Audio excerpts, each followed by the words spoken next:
À l'heure où le acheter français a du mal à convaincre en France, de nombreux produits français sont pourtant connus à travers le monde et font même partie de notre quotidien. Ils sont d'ailleurs mis à l'honneur au sein d'une expo, Galerie F.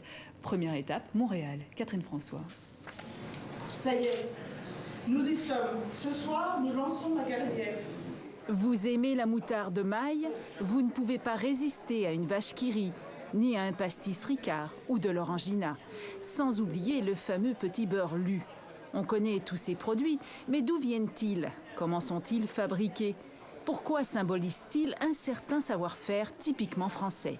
Le visiteur de cette exposition unique en son genre trouve des réponses à ces questions. Chaque année, on cherche des idées nouvelles pour essayer d'attirer les visiteurs vers la France.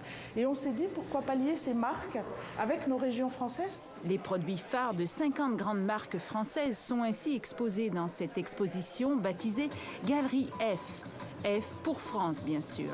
Pour chacun des produits, on a trouvé un élément de fabrication qu'on va valoriser. Le pastis Ricard, par exemple, a été inventé en 1932 par un jeune homme, Paul Ricard, qui a trouvé la formule magique en faisant macérer fenouil, anis et herbes de Provence.